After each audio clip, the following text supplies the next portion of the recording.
انسان کو پیدا کیا اور انسان مرکب ہے دو چیزوں سے، روح سے اور جسم سے۔ اللہ نے انسان کو پیدا کیا مٹی کا گھڑا بنا کر، اور پھر اس میں اللہ تبارک و تعالیٰ نے روح پھونکی، خود پھونک ماری، یعنی جو سب سے پہلا انسان تیار کیا سیدنا آدم علیہ السلام، ان کا پورا خاکہ، پورا پتلا اللہ تعالیٰ نے پیدا کیا، پھر ان میں روح پھونکی، پھر انسان کو دنیا میں بھیجا۔ انسان دو چیزوں کا مجموعہ ٹھہرا، یعنی مٹی سے بنا اور روح سے بنا، یعنی اس میں روح ہے، دو چیزوں کا مجموعہ ہے۔ اب انسان کا جو یعنی جسم ہے وہ مٹی کا بنا ہوا ہے، جسم کی طاقت کی خاطر، جسم کی تقویت کی خاطر، جسم کی مضبوطی کی خاطر اللہ تبارک و تعالیٰ نے مٹی ہی سے غذائیں تیار کی، انسان کے لیے پھل تیار کیے اور انسان کے لیے غذائیں تیار کی، انسان کے لیے ایک سے گندم تیار کیا، انسان انہیں استعمال کرتا ہے، یعنی پھل کھاتا ہے یا پھلوں کے جوس پیتا ہے، یا انسان دوسرے میوہ جات کا استعمال کرتا ہے، غذائیں کھاتا ہے، تو انسان کا بدن مضبوط ہوتا ہے۔ اور روح چونکہ آسمانوں سے آئی تو اللہ تبارک و تعالیٰ نے روح کی غذا کے لیے آسمانوں کے اوپر سے انتظام کیا، یعنی انبیاء علیہم السلام کو بھیجا، اور اللہ تبارک و تعالیٰ نے وحی نازل فرمائی، اللہ تبارک و تعالیٰ نے وحی نازل فرمائی، یعنی مذہب اتارا، زندگی جینے کا طریقہ اتارا، انسان کو زندگی کیسے بسر کرنی ہے، انسان کو جو لمحات دے کر اللہ تبارک و تعالیٰ نے بھیجا ہے، ان لمحات کو اللہ تبارک و تعالیٰ کی مرضی کے مطابق گزارنا، یہی مذہب ہے۔ اور دنیا میں جتنے مذاہب پائے جاتے ہیں ان میں اسلام ایک سچا اور اچھا مذہب ہے، یہ صرف دعویٰ نہیں ہے، بلکہ اسلام کی جو آخری وحی ہے، جو آخری کتاب ہے قرآن کریم، وہ ایک کھلی کتاب ہے، کوئی بھی قوم اسے پڑھ سکتی ہے، بلکہ ہر قوم کے لیے ہے، سب کے لیے وہ کتاب ہے، اس میں کوئی کتاب، اس میں کوئی بات ڈھکی چھپی نہیں ہے۔ تو انسان مٹی سے پیدا کی ہوئی غذائیں کھاتا ہے تو اس کا جسم مضبوط ہوتا ہے، اور اللہ تبارک و تعالیٰ نے روح کی مضبوطی کے لیے قرآن کریم نازل کیا، آسمان سے نماز نازل کی، تسبیحات نازل کی، تلاوت نازل کی، اور سنت ہے، نوافل ہے، یہ سب چیزیں نازل کی اللہ تبارک و تعالیٰ نے۔ جب بھی انسان مذہب کے قریب آئے گا اور ان اعمال صالحہ کے قریب آئے گا تو انسان کی روح مضبوط ہوگی، اور روح اصل ہے، مرنے کے بعد آدمی کی روح باقی رہتی ہے۔ آج دیکھ لیجئے مادیت کا دور ہے، ظاہر پرستی کا دور ہے، لوگ محنت کر رہے ہیں، اپنے جسم کے اوپر محنت کر رہے ہیں، اپنی خواہشات کی تکمیل کی خاطر محنت کر رہے ہیں، لیکن روح پر کتنی محنت ہو رہی ہے ہم سب جانتے ہیں۔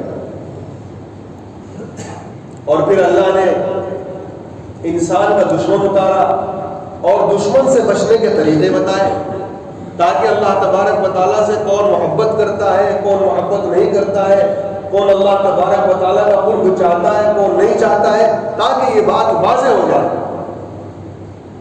اللہ تبارک و تعالیٰ نے صاف صاف بیان کیا، ان الشیطان للانسان عدو مبین، کہ شیطان انسانوں کا کھلا ہوا دشمن ہے، اور آدمی یعنی دولت کی خاطر، دھن کی خاطر، اپنی خواہشات کی تکمیل کی خاطر روح والے اعمال کو بھول جاتا ہے، روح اس کی کمزور ہو جاتی ہے۔ روح کے کمزور ہونے کا نتیجہ یہ ہے کہ وہ نماز میں کوتاہی کرتا ہے، وہ تلاوت میں کوتاہی کرتا ہے، وہ تسبیحات میں کوتاہی کرتا ہے، غریبوں کی مدد کرنے میں کوتاہی کرتا ہے، پریشان حالوں کی مدد کرنے میں کوتاہی کرتا ہے۔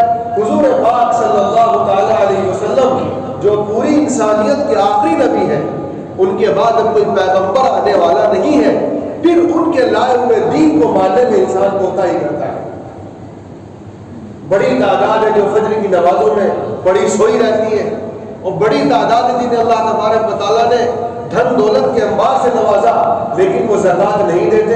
ایک تعداد ایسی ہے کہ وہ صدقہ نہیں دیتی، ایک تعداد ایسی ہے کہ اس کے پاس وسعت ہے، کسی کی مدد نہیں کرتی۔ یہ وہی چیز ہے کہ ان کی روح کمزور ہے، ان کی روح کمزور ہے، پھر نتیجے میں ان کا ایمان کمزور ہوا۔ تو شیطان ہمارا دشمن ہے، خدا و دشمن ہے۔ پھر آدمی جب روح کمزور ہوتی ہے پھر وہ شیطانی اعمال پر پڑ جاتا ہے، پھر شیطانی اعمال کرتا ہے، اور پھر جو بدعمالیاں ہیں بدعمالیاں اس کے لیے آسان ہوتی چلی جاتی ہے۔ وَزَيَّنَ لَهُمُ الشَّيْطَانُ أَعْمَالَهُمْ، پھر شیطان ان کے برے اعمال کو مزین بنا کر اور شیریں بنا کر پیش کرتا ہے، پھر لوگ اس میں پڑ جاتے ہیں۔ جبکہ اللہ تبارک و تعالیٰ نے صاف صاف بیان کیا ان الشیطان للانسان عدو مبین، کہ شیطان تمہارا بنا ہوا دشمن ہے۔ اور شیطان دشمن کیوں نہ ہوتا؟ شیطان کا کہنا یہ ہے کہ میں جنت میں تھا، مجھے جنت سے جس نے نکالا وہ آدم ہے، لہذا آدم کی اولاد کو میں کیسے بھول سکتا ہوں؟ جب اللہ تبارک و تعالیٰ نے سیدنا آدم سے کہا کہ تم جاؤ زمین پر، تو سیدنا آدم زمین پر آئے، تو سیدنا آدم نے آنے کے بعد سب سے پہلے کہا ربنا ظلمنا انفسنا وان لم تغفر لنا وترحمنا لنكونن من الخاسرین۔ اے اللہ ہم سے غلطی ہوئی، ہم نے اپنے آپ پر ظلم کیا، اگر آپ نے ہمیں معاف نہ کیا تو ہم خسارہ اٹھانے والوں میں سے ہو جائیں گے۔ تو اللہ تبارک و تعالیٰ نے سیدنا آدم علیہ السلام کو معاف کیا۔ اللہ کی مشیت تھی کہ آدم علیہ السلام کو زمین پر آنا تھا، لیکن شیطان نے معافی نہیں مانگی۔ جب شیطان کو اتارا گیا تو شیطان نے بھاگتے بھاگتے اللہ تبارک و تعالیٰ سے گزارش کی اور یہ کہا کہ اے رب مجھے مہلت دے دیجئے۔ قال رب انظرنی الی یوم یبعثون، کہ مجھے مہلت دے دیجئے قیامت تک کے لیے۔ قال فإنک من المنظرین، کہ چلو تمہیں مہلت دیتا ہوں۔ کرے گا کیا؟ تو شیطان کہتا ہے ثم لآتینہم من بین ایدیہم ومن خلفہم وعن ایمانہم وعن شمائلہم ولا تجد اکثرہم شاکرین، میں دائیں سے بائیں سے آگے سے پیچھے سے انہیں بہکاؤں گا اور آپ ان میں سے اکثر لوگوں کو شکر گزار نہیں پائیں گے۔ شکر گزار کا مطلب کیا ہے؟ یعنی اے اللہ وہ تیری نعمت کو استعمال کریں گے لیکن تیرے مرضی کے مطابق وہ زندگی نہیں گزاریں گے۔ یہ شیطان کی کوشش ہے۔ آدمی جب بھی کوئی عمل کرے، عمل کرنے سے پہلے وہ سوچ لے کہ یہ عمل شیطانی ہے یا رحمانی ہے۔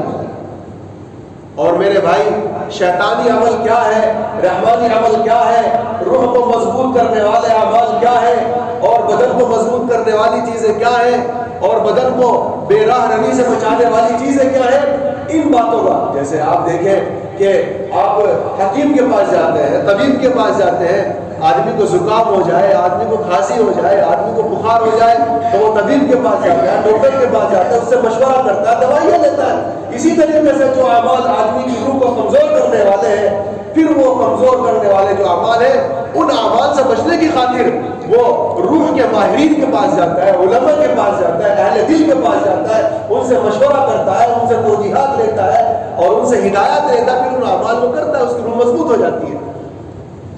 اور جب اس کی روح مضبوط ہوتی ہے، نیک اعمال پر وہ کھڑا ہو جاتا ہے، پھر اللہ تبارک و تعالیٰ کی جناب سے سرخروئی حاصل ہوتی ہے۔ تاکہ روح مضبوط ہو، روح والے اعمال پر ہم کھڑے ہو جائیں، اس کے لیے جو علمی حلقے ہیں، دینی حلقے ہیں، علمی مجلسیں ہیں، دینی مجلسیں ہیں، جو اللہ والے ہیں، اہل دل ہیں، بالخصوص جو شریعت کا علم رکھتے ہیں، ہمیں ان سے وابستگی پیدا کرنے کی ضرورت ہے۔ آپ غور کریں کہ 24 گھنٹوں میں کتنا وقت ہم دین کے لیے خاص کرتے ہیں۔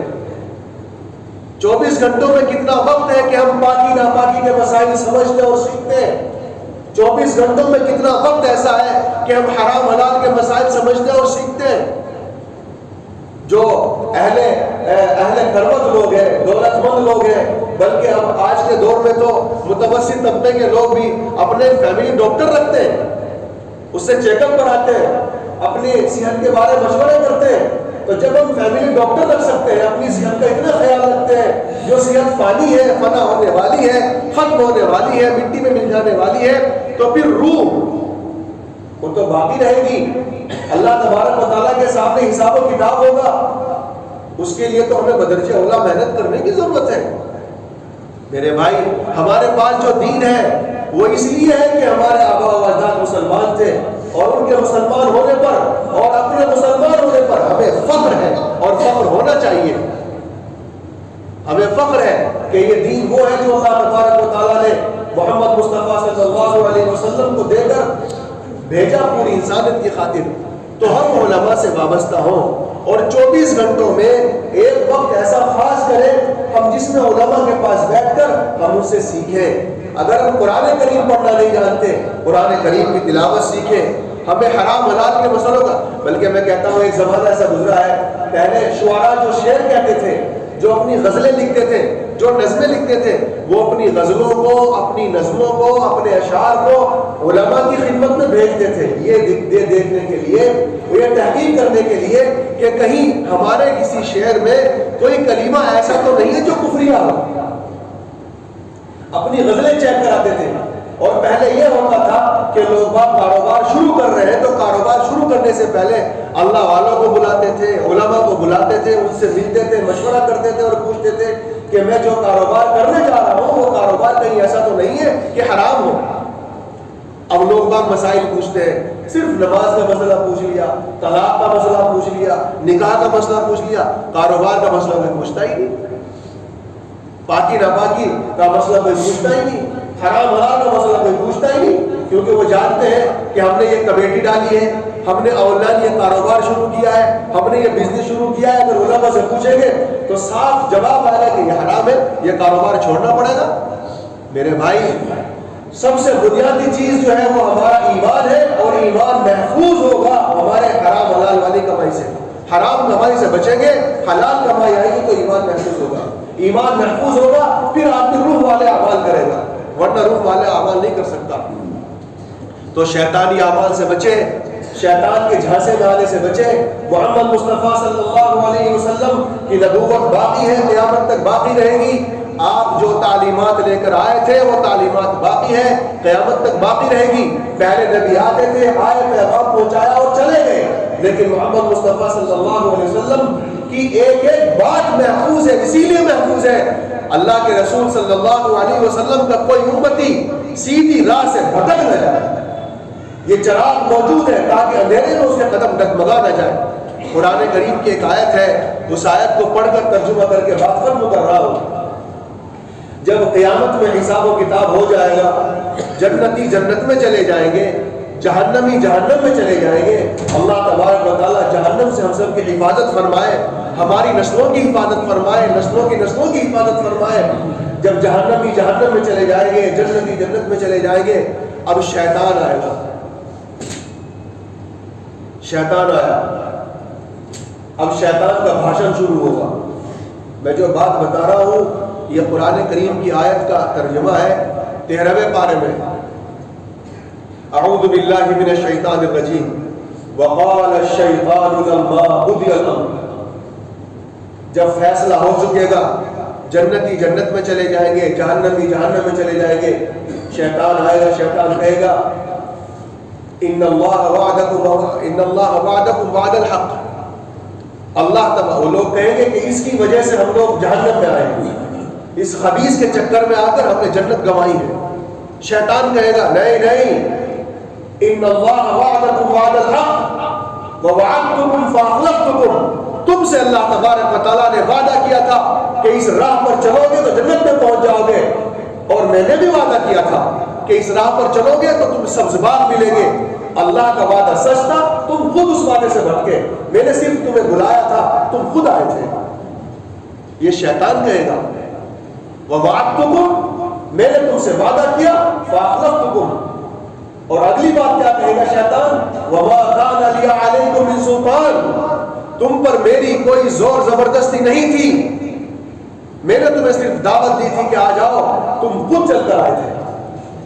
إِلَّا دَعَوْتُكُمْ، ہاں صرف اتنی بات ہے کہ میں نے تمہیں بلایا تھا، نعوذ باللہ من ذالک، کسی کو زنا کی دعوت دی، وہ زنا میں لطپت ہو گیا، کسی کو رشوت کی دعوت دی، وہ رشوت میں لطپت ہو گیا، کسی کو حرام کھانے کی دعوت دی، وہ حرام کھانے میں لطپت ہو گیا، کہا کھا لو، رشوت لے لو، کچھ ہونے والا نہیں ہے، ایک مرتبہ یہ کام کر لو، کچھ ہونے والا نہیں ہے، میں نے صرف تم سے وعدہ کیا تھا، تم میرے وعدے پر چلے آئے۔